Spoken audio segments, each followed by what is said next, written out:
আসসালামু আলাইকুম। সংবাদে আপনাদের সবাইকে স্বাগত জানাচ্ছি। আমি ফিরোজ তোহা। শুরুতেই আরবে কেবলস সংবাদ শিরোনাম।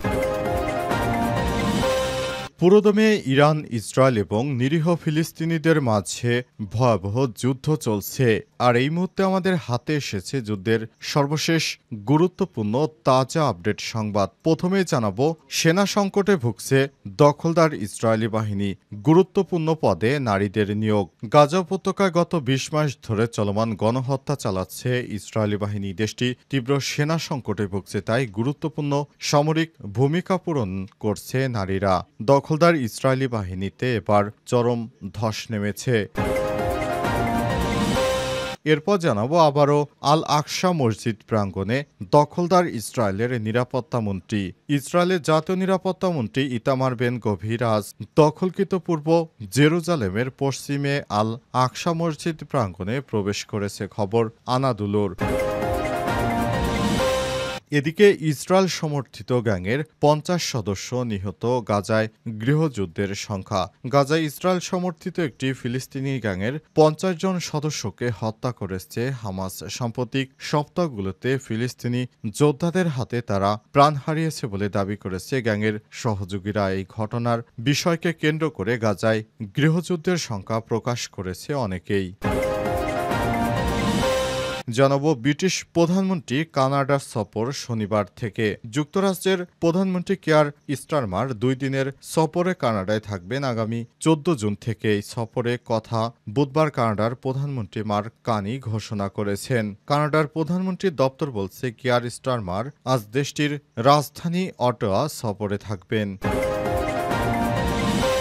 এবং সর্বশেষ জানাবো, গোপনে ভারতে এসেছেন হাসিনা পুত্র জয়। বাংলাদেশের ক্ষমতাচ্যুত প্রধানমন্ত্রী শেখ হাসিনার সঙ্গে দেখা করতে গোপনে যুক্তরাষ্ট্র থেকে ভারতে এসেছেন শেখ হাসিনা পুত্র সজীব ওয়াজেদ জয়। ভারতের নিরাপত্তা সংস্থাগুলোর একাধিক সূত্র বিষয়টি নিশ্চিত করেছে। প্রিয় দর্শক, এতক্ষণ শুনছিলেন সংবাদ শিরোনাম, এবারে বিস্তারিত। তবে তার আগে বন্ধুরা, অনুরোধ থাকবে এই সংবাদটিতে একটি লাইক দিন। এই চ্যানেলে আপনি নতুন হয়ে থাকলে আমাদের সংবাদটি দেখতে দেখতে চ্যানেলটি সাবস্ক্রাইব করে রাখুন। কমেন্ট করে বন্ধুরা আপনার মূল্যবান মতামত জানিয়ে দিন আপনি বিশ্বের কোন দেশ থেকে বা বাংলাদেশের কোন স্থান থেকে আমাদের সংবাদটি দেখছেন এবং শুনছেন। আর বন্ধুরা, গাজা যুদ্ধে আপনি যদি নিরীহ ফিলিস্তিনিদের ভালোবেসে থাকেন, কমেন্টে ইয়েস লিখে বিশ্ববাসীকে জানিয়ে দিন। সংবাদটি আপনার সোশ্যাল মিডিয়া ফেসবুকে শেয়ার করে বন্ধুদেরও দেখার সুযোগ করে দিন। এবারে বিস্তারিত। সেনা সংকটে ভুগছে ইসরায়েল, গুরুত্বপূর্ণ পদে নারীদের নিয়োগ। গাজা উপত্যকায় গত ২০ মাস ধরে চলমান গণহত্যা চালাচ্ছে ইসরায়েলি বাহিনী। দেশটির তীব্র সেনা সংকটে ভুগছে, তাই গুরুত্বপূর্ণ সামরিক ভূমিকা পূরণ করছে নারীরা। আজ গণমাধ্যম মিডল ইস্ট মনিটরের এক প্রতিবেদনে এই তথ্য প্রকাশ করা হয়েছে। প্রতিবেদনে বলা হয়েছে, গাজা উপত্যকায় ইসরায়েলি আগ্রাসন শুরু হওয়ার আগে নারী সেনাদের দায়িত্বে মূল সীমান্ত পাহারা ও পশ্চিম তীরে, যেটি আন্তর্জাতিকভাবে অবৈধ দখল করা চেক পয়েন্টের কাজের মতোই সীমাবদ্ধ ছিল। কিন্তু দীর্ঘায়িত এই সামরিক অভিযান নারীদের গাজা, লেবানন ও সিরিয়ার মতো ফ্রন্টলাইনে পাঠাতে বাধ্য করা হচ্ছে। গত মে মাসে ইসরায়েলি সেনাবাহিনী স্বীকার করেছে যে তাদের ১০,০০০-এর বেশি সেনার ঘাটতি রয়েছে। পরিস্থিতি আরও খারাপ হয়েছে, কারণ গাজায় অভিযানে অংশ নেওয়া ৯,০০০-এর বেশি রিজার্ভ সেনা বর্তমানে মানসিক ট্রমার মধ্যে রয়েছে। তারা সেখানে গিয়ে নিরীহ ফিলিস্তিনিদেরকে হত্যার মতো জঘন্য কাজ করার কারণে নিজেদেরকে ক্ষমা করতে পারছে না। অবস্থায় পুরো ইসরায়েলের সেনাবাহিনীদের মধ্যে একটি ভাঙনের সৃষ্টি হয়েছে। তারা এখন আর নতুন করে ফিলিস্তিনে যুদ্ধ করতে যেতে চাইছে না, কিন্তু নেতানিয়াহু সরকার জোর করেই তাদেরকে সেখানে পাঠাচ্ছে। দখলদার ইসরায়েলের প্রধানমন্ত্রী বেঞ্জামিন নেতানিয়াহু পৃথিবীর নিকৃষ্ট স্বৈরাচার শাসক, যিনি নিরীহ ফিলিস্তিনিদেরকে হত্যা করতে আরও ব্যাপক সংখ্যক সেনা মোতায়েনের প্রস্তুতি নিচ্ছেন। আর এই প্রস্তুতি এমন একটি সময় নিচ্ছেন যখন পুরো বিশ্ব জুড়ে গাজা যুদ্ধ বন্ধ করার একটি আওয়াজ উঠছে। কিন্তু নেতানিয়াহু পৃথিবীর জঘন্যতম ইহুদিবাদী প্রধানমন্ত্রী, যিনি পুরো গাজা এলাকায় ধ্বংস করতে আরও অতিরিক্ত সেনা মোতায়েনের যে স্বপ্ন দেখছেন, সেটি আশা করি কখনোই পূরণ হবে না। কারণ যারা মজলুম, তাদের সঙ্গে সৃষ্টিকর্তা রয়েছে। কোনোভাবেই দখলদার ইসরায়েলি বাহিনী এই ধরনের অপকর্ম করতে পারবে না এবং এগুলোকেও সমর্থন করে না কেউ। যতই চেষ্টা করুক, দিন শেষে ইহুদিবাদী ইসরায়েলের পতন অনিবার্য।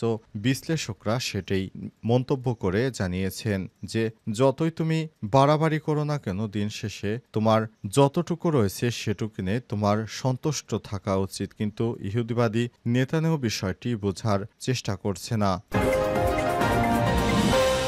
আবারও আল আকসা মসজিদ প্রাঙ্গণে ইসরায়েলের নিরাপত্তামন্ত্রী।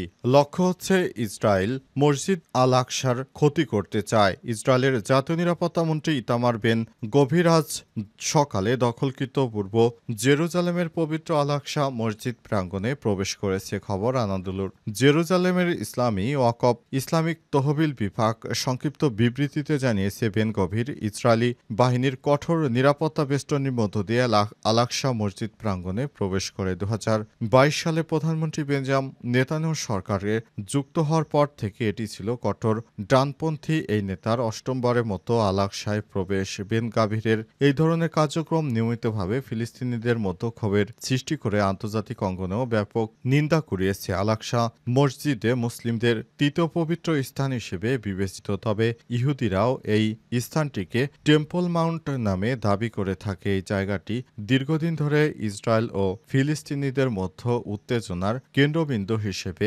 বিবেচিত হয়েছে। আন্তর্জাতিক সম্প্রদায় ইতিপূর্বেও বারবার আহ্বান জানিয়েছে আল আকসা মসজিদ কমপ্লেক্সের স্থির অবস্থা রক্ষা এবং উস্কানিমূলক কর্মকাণ্ড থেকে বিরত থাকার জন্য। প্রসঙ্গত 1967 সালে 6 দিনের যুদ্ধে ইসরায়েল পূর্ব জেরুজালেম দখল করে নিলেও আন্তর্জাতিক চাপের মুখে তারা ঘোষণা দেয় যে ইসলাম ধর্মীয় স্থাপনাগুলোর প্রশাসনিক নিয়ন্ত্রণ মুসলিম কর্তৃপক্ষের অধীনে থাকবে। এই চুক্তির আওতায় আল আকসা প্রাঙ্গণে কেবল মুসলিমদের প্রার্থনার অনুমতি রয়েছে, তবে এখন দেখা যাচ্ছে সেখানে দখলদার ইসরায়েলি বাহিনী প্রবেশ করে সেখানে মসজিদুল আকসার ব্যাপক ক্ষতি সাধন করছে। ইসরায়েল সমর্থিত গ্যাংয়ের 50 সদস্য নিহত। গাজায় গৃহযুদ্ধের সংখ্যা। দখলদার ইসরায়েলের প্রধানমন্ত্রী বেঞ্জাম নেতানিয়াহু পৃথিবীর নিকৃষ্টতম এক স্বৈরশাসক, যিনি দখলদার ইসরায়েলি বাহিনীর পাশাপাশি গাজায় সন্ত্রাসী গ্যাং নিয়োগ দিয়েছেন। তাদের দ্বারা নিরীহ ফিলিস্তিনিদেরকে হত্যা করা হচ্ছে। অবশেষে নেতানিয়াহু স্বীকার করেছেন এই সব ধ্বংসযজ্ঞের পেছনে নেতানিয়াহুর হাত রয়েছে বলে। সে বিষয়টি প্রকাশ্যে সামনে আসার পর নেতানিয়াহু এমন পরিস্থিতি নিয়ে এবার মুখ খুলেছে।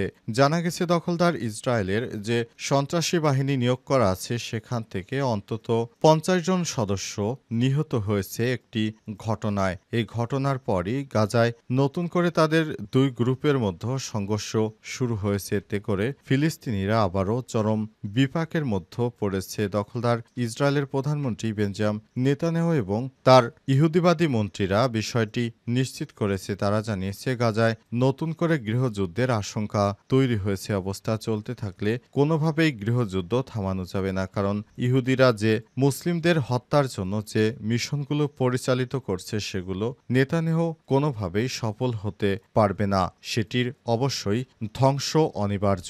নেতানিয়াহু নিকৃষ্ট ইহুদিবাদী প্রধানমন্ত্রী। ভারতে এসেছেন হাসিনা পুত্র জয়।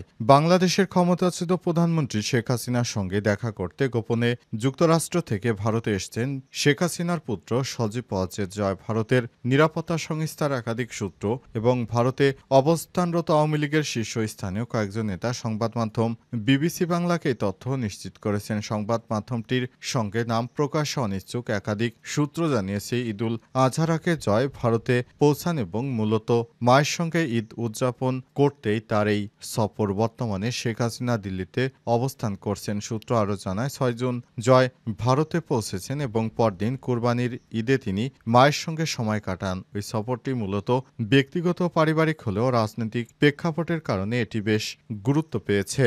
সূত্র আরও জানায়, 6 জুন ভারতে আসার পর জয় তার রাজনৈতিক দলের বিভিন্ন নেতাকর্মীদের সঙ্গে সাক্ষাৎ করতে পারেন। এছাড়া আরও বিভিন্ন গণমাধ্যম থেকে জানা গেছে করেছে শেখ হাসিনা পুত্র সজীব ওয়াজেদ জয়। ভারতে আসার পর তার দলের নেতাকর্মীরা অনেক চাঙ্গা হতে শুরু করেছে।